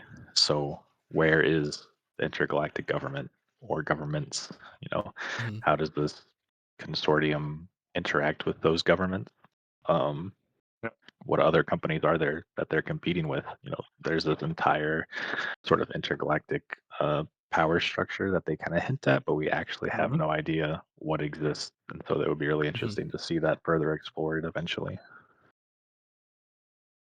What if the consortium is just like an alien mafia family, and they've just been going to other planets and like bullying them for their resources? Right, and you're making the Earth complicit in this like criminal organization that you don't even know what laws you're breaking because you're still a baby planet. Yeah. Yeah, that could be interesting. Yeah. Would you feel that? Would you feel that particular avenue would be a quote unquote cop out of the how serious and how big the initial idea was set up? Yeah, it would be a bit of a cop out. It's just something that like, I randomly thought of, like, because the way they bully like planets reminds me of like the mafia and how they like go and bully small businesses into like giving them what they want, and they like give their promises of protection and so on and so forth. That's just Yeah, and it would be easier to do that than to control and seize the whole planet and control it. But again, if exterminating us is so easy, then why wouldn't you at that yeah. point? So of course I have the final question for our discussion, but before we get to that, is there any other questions that or topics that you wanted to tackle? Alrighty. Seems like then my last question is, of course, would you recommend this to anyone? I would recommend this to people who enjoy sci-fi stories. I got some people who love Star Wars and Star Trek that I would recommend this to. So I could see myself definitely recommending this to like the average sci-fi fan. I would have to give the caveat that hey, it's on indefinite hiatus, but you should still check it out. I guess it's like that'd be close enough to like whenever I have to recommend Vagabond to someone, I have to be like, this series is on indefinite hiatus, but it's good. You should read Ooh. it. But yeah, I would recommend this. Cosm, would you recommend this to anyone? Man, I'm quite normally the more positive guy in that sense, or not even that. No, I'm not even the most positive guy. I would have trouble. Mm. It's a very niche story, I would say. It's a thinker's story, I would say. Mm-hmm. It's not going to get continued or finished in a timely fashion. I would the third time I would say. So at some point you have to ask yourself, okay, but who am I going to advise this to read? Mm-hmm. And aren't there finished quote unquote ongoing titles, longer titles that do this not similarly, but other not different sci-fi titles that are quote unquote better and have a finish or are being finished as we speak. It's a tough sell, I would say, to be honest. Um, this is not something that I would simply, go out and read. I'm glad that I read it, by the way, from my perspective. Mm-hmm. But I think this is a very niche book to be all seriously to be serious in. And especially with the idea of it never finishing and the main storylines never to be culminating in anything coherent. It's like, man, is it something really you can recommend at that point? Mm-hmm. I would say, damn, this is a tough one. I would say no. That's where my mind leads to. Again, am I happy that I read it? Yeah. But, pooh, yeah. No, I would say if you really like sci-fi and you have read no other sci-fi things and you have finished those, then this would be long down the list to finish it in Mm-hmm. that sense. But again, I'm happy that I read it from my own perspective. Absolutely. Just quickly, I'm looking at some of the like recommended books at the back of Port of Earth, and they're showing some of the other stuff that Zach Kaplan has done. I'm very interested to check out Eclipse. It's another sci-fi book, but it sounds right up my alley. So I will. Yeah, I have it. You have it? Yep, I have the TP base. Have you read it? Nope. Okay. You know what you can do? You can bring it to the modern book club and we can talk about it. Yeah. Yeah. Then you make me read. Look, asking Cosm. Oh, have you read that? Look, just most of the time it's gonna default to no. If he says yes, most of the time I'm like, oh, and then this conversation springs up, you know. But it's often default to yes or to no. Sorry. Oh, funny. Carter, would you recommend this series to anyone? So I would say yes, in spite of all the reasons that Cosmo brought up, which I think are Mhm. perfectly valid and fair. Um, I think this is actually like a great example of why indie comics are super interesting because Mm. you can pull a book like this out of your back pocket and Mhm. someone's like, I've never heard of this, but that's pretty cool.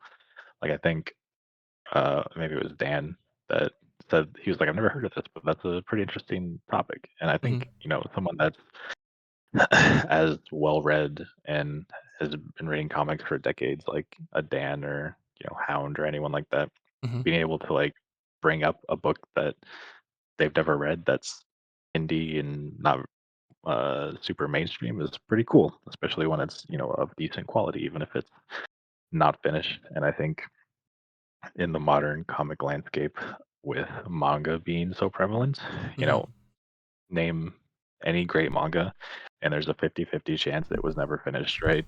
So I don't think that's something that is a big knock against the series these days.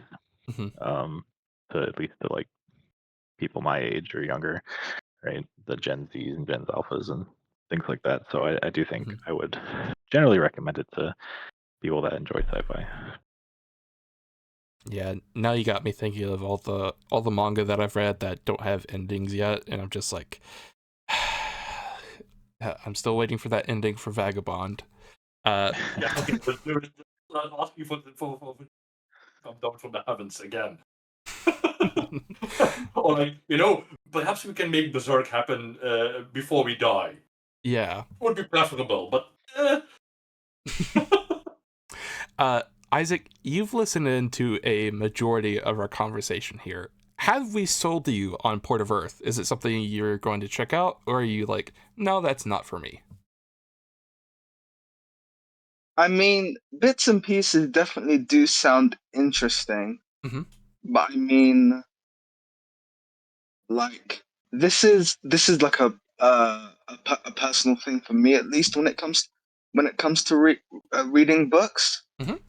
If something doesn't have at le- if something doesn't have an ending, um, and especially when there's not a lot of it. If there was more of it, but it didn't have an ending, I might I might have been like, okay, let me just go on on some kind of journey. But if you're saying this has two arcs and then it's kind of just done, I'm like, well, I mean, it's like it sounds interesting, but I don't know, like at the end of the day, like maybe if I start reading digitally and it's on like an app or something, I'll check it out. But like, I don't think I'd buy it. yeah. Understandable. What to extrapolate a little bit on that sentiment, what do you think in general? For this is a question for everybody here. What do you think is worse? A short series, like for example, Kill, that is quite amazing, but it simply doesn't pop off and it ends like a short series, or something like this that goes on for like multiple issues, like 13, 15, to 20 or something, and it then fizzles out without actually tying anything up. What do you think is worse, or more egregious in that sense? Because I generally, from my point of view, yes, I like to have an ending, but I also don't mind using my own imagination, so to speak, to finish this story in my own thing. Like, yeah, I think this happened, or this is plausible that's going to happen, period. And I'm somewhat comfortably happy with it. It depends on how a series ends and where it ends. And sometimes a series ends and then someone picks it up afterwards, and I'm like, no, I'm still not going to continue it, even though the series is continuing. Berserk is one of those. I've read the first paperback volume of Berserk, and I'm like, I do want to read more of it, but a part of me is like, I think I'm gonna only read the parts that Kentaro Miura wrote and drew themselves, and then just leave it there. Because like I know the people who are continuing it were like close friends. They knew like all of his plans for how Berserk was going to end. But a part of me is like it ended whenever that creator ended it. When it comes to He died. yeah. But a part of me is like, oh, again, it depends on like when a series ends and where it ends. If it's on a cliffhanger, but I can see like where the creator might go, then yeah, I think I could be satisfied. But I don't know. I'm mixed on it. Please? Yeah, so Would oh, sorry, go look, ahead. do you want to go first? Oh, okay. No, I no. was gonna say, if I have to pick on a binary choice of like short but and then long, I would pick like the longer series, because the thing is at least with the longer series it doesn't have an ending, right? You can have good character moments, development, like I said maybe earlier, feel like you're going on a true journey through the story. Whereas if I feel like things are just getting started and it's the period of where I'm getting hooked in, it's like, all right, well, it's like just like blue balls at the end of the day for reading a comic. Like I'm like, oh, I'm bummed out now. I will. Whereas like, Oh, uh, Did you want to finish that thought?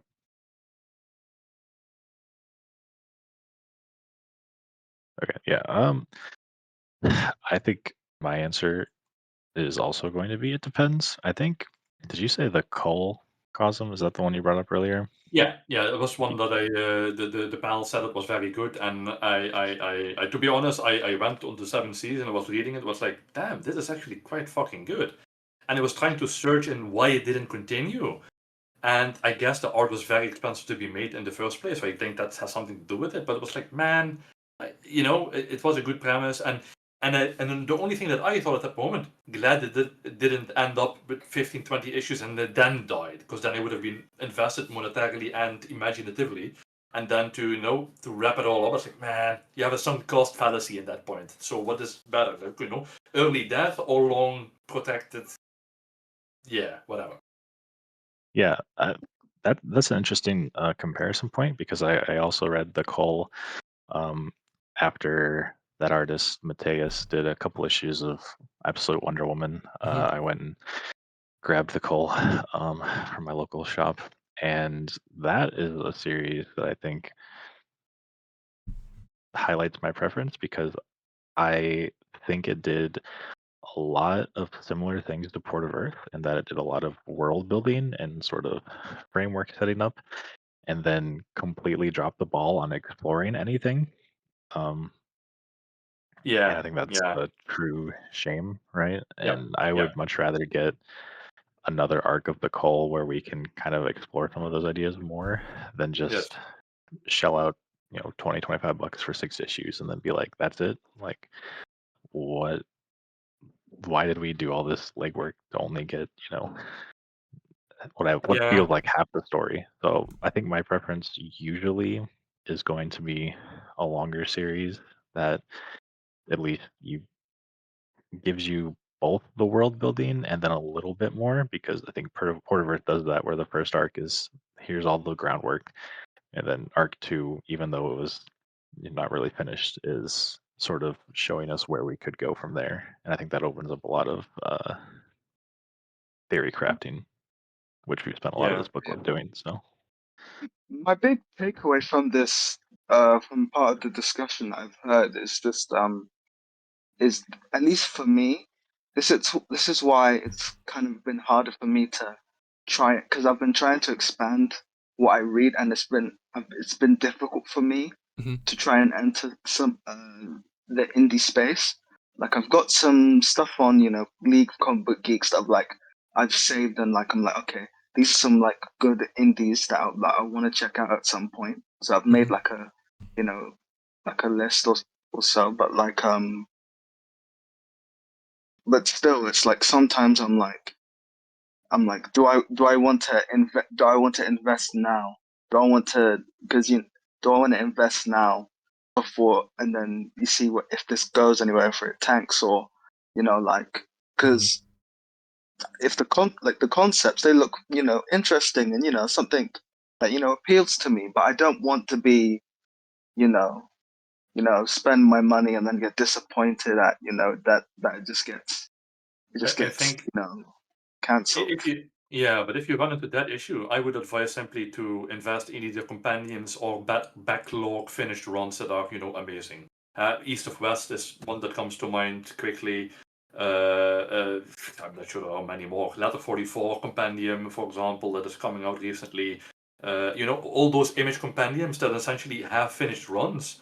I would probably say invest in those and see, because that's what I've been doing as well. And yes, sure, I have a Oh, lot more quote unquote disposable income, I suppose. But that's something that I would advise. At least you have a finished story to go to in that sense. Hmm. well, the thing is, you say that, the, my good friend Walt from the comic book shop in Berlin, in Germany, um, um, yeah, so I have Firepower by Robert Kirkman. I haven't read it yet. It's still in its plastic. Um, who knew? Who knew? And the hardcover was I got on Black Friday, and it was already on sale before, and then they just cut it in half from that sale price. So I got it for dirt cheap. I got it for £11, Same. and it was But half of the series is the full series of Firepower is 30 issues, and I got the first hardcover contains all of the first hardcover contains half of the issues of the entire series. So I was like, okay, let me get the hardcover, let me read this and check this out, see how this pans out. But yeah, Yeah, and also, I've also read Invincible by Robert Kirkman. So yeah, I mean, yeah. like with the I would have trouble calling that indie. Yes, I get where it comes from, but no, I get it. I know. I mean, you're I read it before the show. Like I was I was hyped when the show was announced. I was like, oh my god, you guys aren't ready. But yeah, this is like uh, saying, yeah, The Walking Dead is indie. Might have been at one point in time, uh but not anymore. no, Yeah. yeah, like it was. It used to be, but it's not indie anymore. Yeah, yeah, definitely. That point I will agree with you 100%. But yeah, like or like like just small stuff like the IDW, and Ninja Turtles, Yeah, yeah. stuff. Like I've got like stuff like that. Like I've been picking pieces here and then and scoping them out. Um, it's just like I feel like things with longevity, or with things that completed. Like grab me, that grabbed me, because it's just like I don't the feeling of getting burnt was just like, because I don't because I hear so many horror stories of people reading indies and getting basically burnt constantly with like, oh, I love the book, but this and this and this and this, like just like, oh man, it's like getting heartbroken, man. Yeah. I don't need to get heartbroken like 12 No, no, times. I don't necessarily get heartbroken about it. It's just, a shame. And sometimes, and I have to say to Owl's point, while the color is very, Heartbroken is extreme. yeah, yeah, Heartbroken's extreme, but you know yeah, what I mean.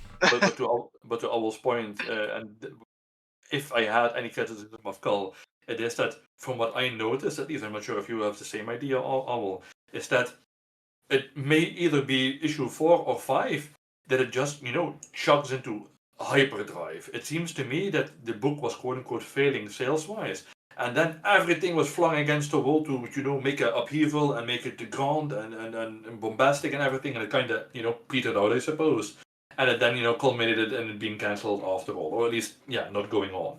It was like, man. But the initial setup, I guess the first 2 or 3 issues, like, man, I'm really into this or really interested. But it kind of, went all balls to the wall. And I think that's essentially where it was seemingly as a reader, like, why is this writer panicking? To me. yeah. It's been a while since I read it, and so I don't exactly remember the point of it switching, but I do agree. It really needed to be longer, and that's kind of just depressing. But yeah, I do think that comes as part of indie comics is that you could spend your money trying to help this person make a living, and or you could spend your money on stories that are proven to be good based on community reviews, and it's a difficult decision because obviously you want the most value for your money, but it's also a small industry that you want to support people more directly, especially if it's a Yeah, writer of that you course. really enjoy or an artist. So I definitely don't fault anyone that says, you just want to buy nice hardcovers of stories that I know are good, versus, I want to go out and spend $5 a pop on this indie book that might end up sucking. Believe me, I've been burned on like at least 3 or 4 indie series in the past few months that I'm just like, God damn it, I've spent all this money and the story sucked at the end. But Mhm. Which um, ones, if I may ask? um, the most recent one that was The Voice Said Kill by Cy Spurrier, and I don't remember the artist, but I don't know issue that one one. was stellar. But I would highly recommend issue one, even if you don't want to read the rest. It was just a 4 issue mini, because after issue one, it spins in this completely different direction that I wasn't expecting and did not enjoy. I hear Cysperian is a real 50-50 writer. Sometimes he does like great stuff. Sometimes he kind of gets real out there. Like Yeah, but you have the same with directors. I mean, if you look at James Gunn, some or the other guy, Snyder. Sometimes you let people off the handle, quote unquote, and you get really weird shit, or like Nolan. You get like Batman, and then you get Tenet. Like, what the fuck was that even about? Nobody can even answer the question. So sometimes you have just people that when they are guided into a certain direction, it works out. yeah, And sometimes especially you in just shoot the yeah. shit and it goes all over the place. I'm curious if Nolan even knows what happened with Tenet. Um, but that concludes our book club for Port of Earth. So we currently have 2 books on the docket. After we finish these up, we will start taking nominations.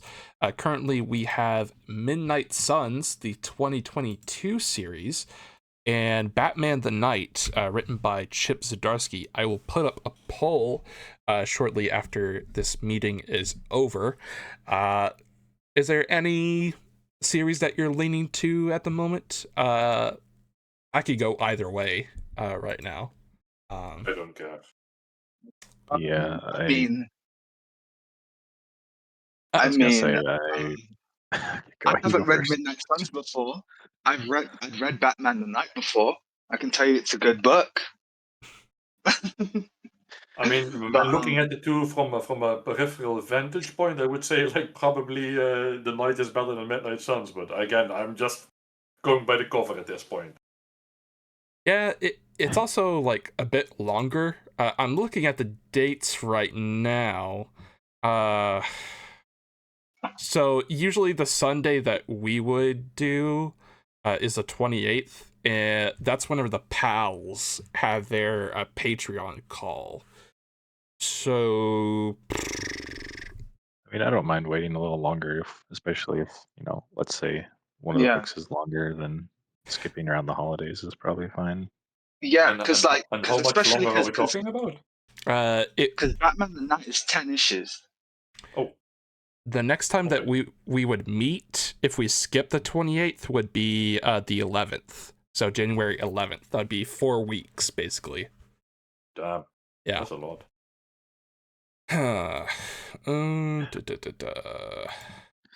to I mean, think. I'm cool with it But either but is way. it really that much of an issue? I mean, I get it, but I mean, this one was also 12 issues, so I don't really mind. I mean, Black Hammer was even more, was 15, I believe. Yeah. Yeah. Yeah, it's not a big deal.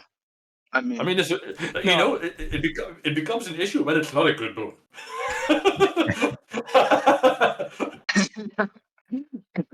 no, I just mean like it would be a long time for our next meeting. So I'm like, I'm wondering, like, would it be better to have a book with longer content? If that's the case, then Batman the Knight would be the best choice since it has 10 issues.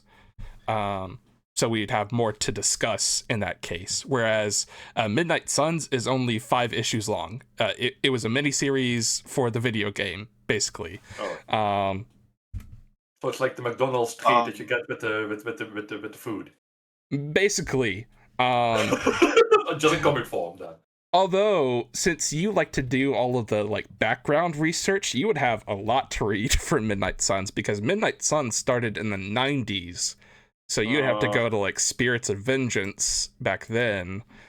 And then Isn't that like the one with the skull, the flaming head dude? Yeah. Hold on. I just threw one of the variant covers in the chat for the new one. Let's see. Spirits of Vengeance, Rise of the Midnight Suns. There was a new printing of it recently. It's got like characters like Morbius in it. Yes, Morbius was a part of the Midnight Suns in the comics. So Good time. I just know for Morbin time. It's not a good thing. I mean, if we do have the month wait, and Mhm. it could be good to do, like a dual book club where you read the original stuff and then you also read the Midnight Suns modern one. I mean, I think that'd be fine. Yeah. By the way, hasn't Emily kind of cancelled her book club because she has been out of it? I believe last time that we spoke, or at least I saw her messaging. So I'm not even sure if her book club is She's going put on. on hold until like a certain date. I forget which date she. I think it's this Sunday. Hold on, let me check the Yeah, chat. I haven't kept up. Yeah. Scrolling up. That's that. Next meeting will be on December 7th. That's gone and passed. So I'm not sure what's up with the. Oh, hold on. I think definitely cycles some of the old. Huh. Not sure what's up with the. Oh, hold on. We'll convene on the 21st of December with one of these nominations for the final classic book club of 2025. So that is next Sunday. Should probably ask Emily what book we're going to cover for the vintage book club. But yeah, the vintage book club will at least keep us a bit busy in between the wait. But it could be fun to read the older Midnight Suns book and then compare it to the newer one. How many issues is it? Let's see. 23 issues there, Rise of the Midnight Suns. Spirits of Vengeance, Rise of the Midnight Suns. So 1, 2, 8, 9, 10, 11, 12, 13. So Spirits of Vengeance, Rise of the Midnight Suns is 14 issues. So then if we added on the 2022 series, that would bring us to 19 issues total, if I'm correct. Yeah. So yeah, that could be fun. If y'all are down to do that, if Midnight Suns does win, then we could bundle those together and turn it into a mega book club, if you will. Yeah, I'll probably toss the idea out into the community book club chat. But again,